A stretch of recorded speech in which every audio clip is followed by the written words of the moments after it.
यह कहानी दो दोस्तों की है जो अपनी गरीबी से तंग आकर एक ऐसे श्रापित खजाने को पाने की कोशिश करते हैं जिसकी रक्षा खुद एक राक्षस कर रहा होता है।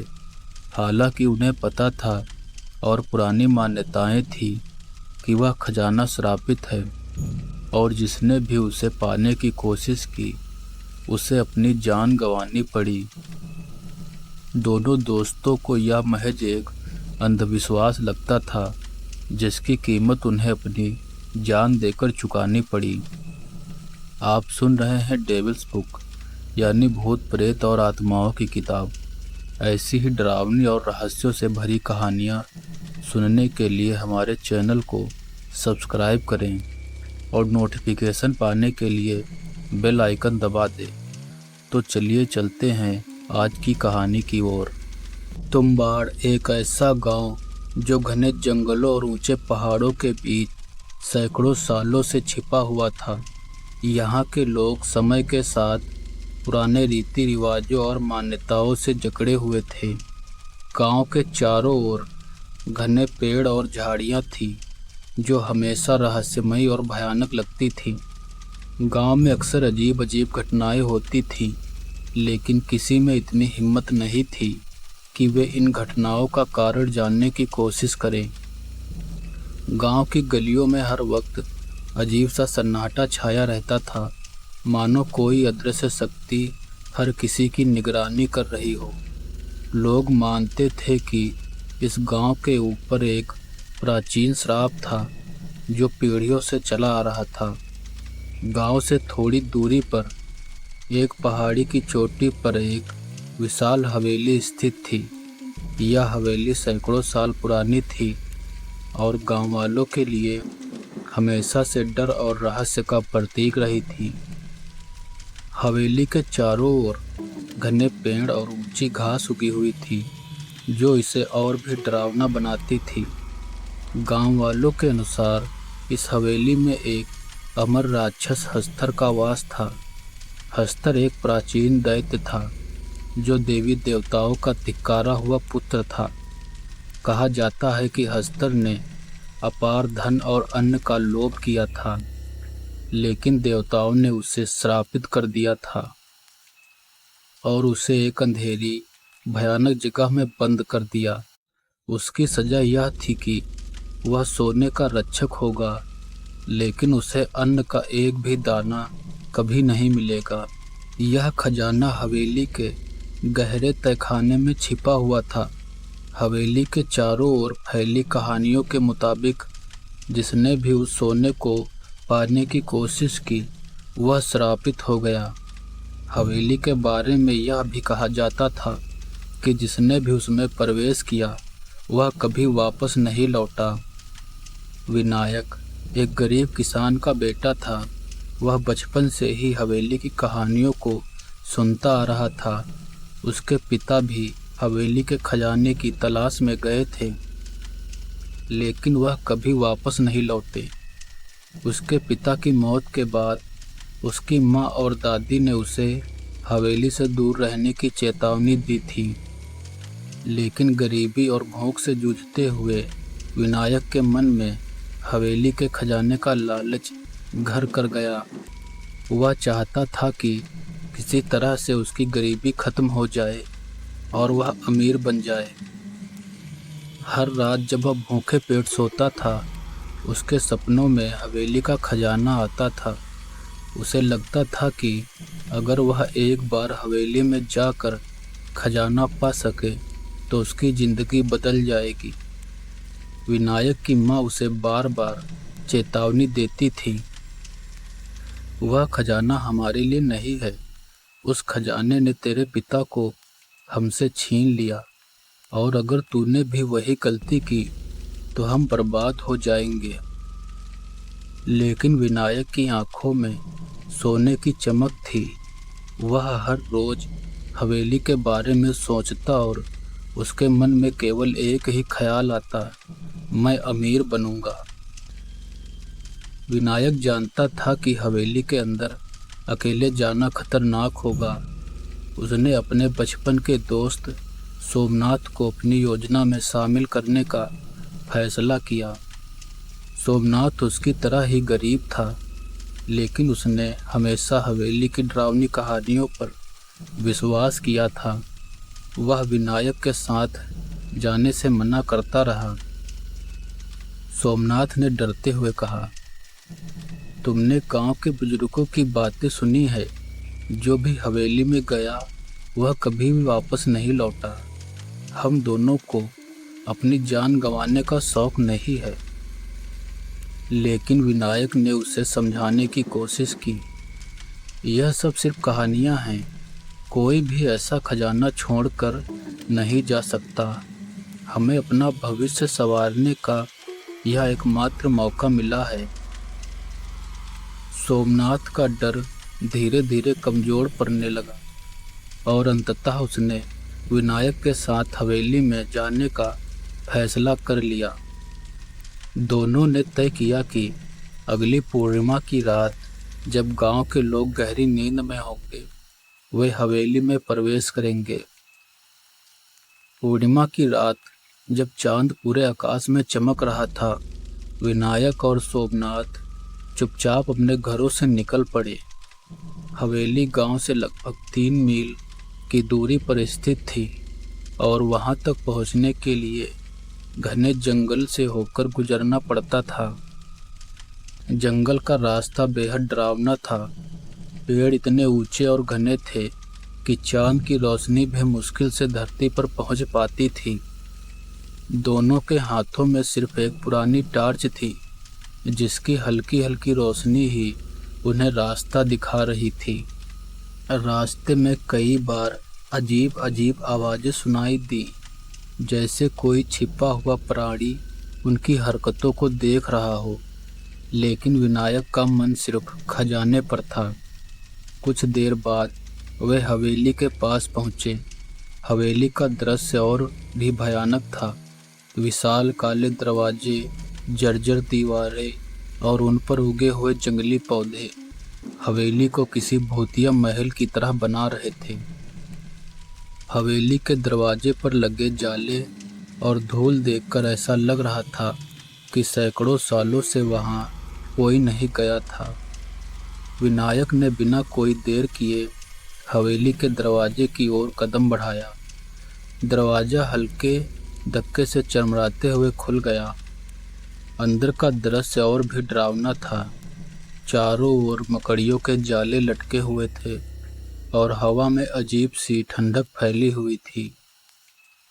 हवेली के फर्श पर मोटी धूल की परत जमी थी और हर ओर सन्नाटा पसरा हुआ था। दीवारों पर हस्तर की भयानक तस्वीरें उकेरी गई थीं। इन चित्रों में उसे सोने की थाल पकड़े हुए दिखाया गया था। हस्तर की आंखें चमक रही थी और उसके चेहरे पर एक घिनौनी मुस्कान थी। विनायक बिना किसी डर के हवेली के तहखाने की ओर बढ़ने लगा, जबकि सोमनाथ अभी भी घबराया हुआ था। तहखाना वही जगह था जहां खजाना छिपा हुआ था। गांव वाले अक्सर कहते थे कि तहखाने में प्रवेश करना मतलब अपनी मौत को बुलाना है। जैसे ही दोनों तहखाने के दरवाजे के पास पहुंचे, वहां लगे ताले पर एक चेतावनी लिखी हुई थी, जो इस खजाने को छुएगा वह अपने लालच का शिकार बनेगा। सोमनाथ ने यह पढ़ते ही कहा, हमें वापस चलना चाहिए। यह जगह हमारी मौत की वजह बनेगी। विनायक ने उसकी बातों को नज़रअंदाज करते हुए लोहे की छड़ी उठाई और ताले को तोड़ने की कोशिश करने लगा। ताला कुछ ही देर में टूट गया। दरवाजे के खुलते ही एक ठंडी धुंध बाहर निकल आई, मानो तहखाने की हवा सदियों से बंद थी। तहखाने में कदम रखते ही दोनों ने देखा कि वहां एक बड़ी थाल रखी हुई थी, जो सोने के सिक्कों से भरी हुई थी। सोने की चमक उनके चेहरों पर पड़ रही थी और विनायक की आंखों में एक अजीब सी लालच की चमक आ गई थी। उसने बिना किसी हिचकिचाहट के थाल की ओर कदम बढ़ाया और एक सोने का सिक्का उठाया।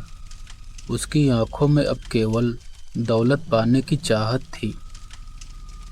सोमनाथ ने उसे रोकने की कोशिश की। विनायक, यह खजाना हमारे लिए नहीं है, हमें यहाँ से तुरंत भागना चाहिए। लेकिन विनायक अब किसी की सुनने के मूड में नहीं था। उसने एक के बाद एक कई सिक्के उठाने शुरू कर दिए। जैसे ही उसने तीसरा सिक्का उठाया, तहखाने की हवा अचानक ठंडी और भारी हो गई। दीवारों पर बने हस्तर के चित्र हिलने लगे और एक भयानक भूखी आवाज़ गूंजने लगी। वह आवाज़ हस्तर की थी। तहखाने में अचानक से घुप अंधेरा छा गया और एक भयानक धुंध पूरे कमरे में फैलने लगी। विनायक और सोमनाथ का दिल जोर जोर से धड़कने लगा। विनायक ने जितने भी सिक्के उठाए थे वे अब अचानक से हाथ से गिर गए। कमरे में एक अजीब सी सरसराहट हो रही थी, जैसे कोई अदृश्य प्राणी तहखाने के अंदर अपनी मौजूदगी का एहसास करवा रहा हो।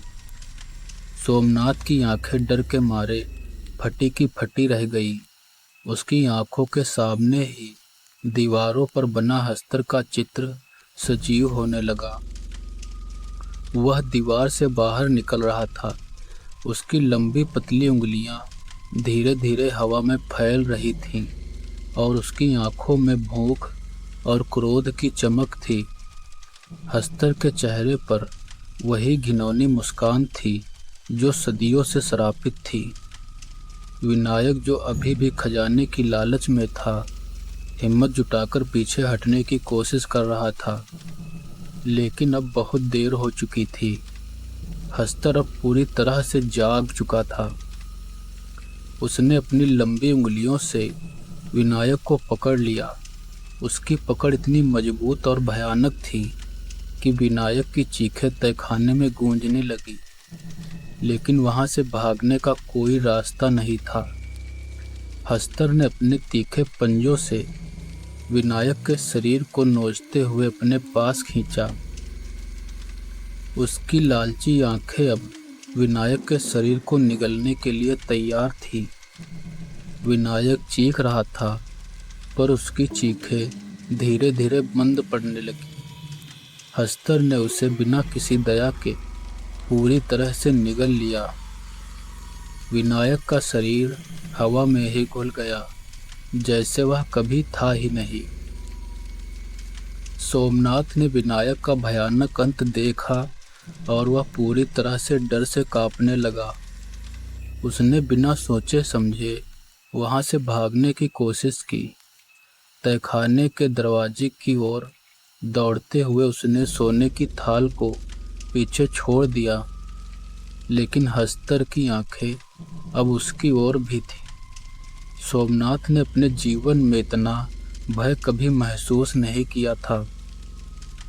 भागते भागते सोमनाथ की सांसें फूलने लगी और उसकी टार्च की रोशनी बुझ गई।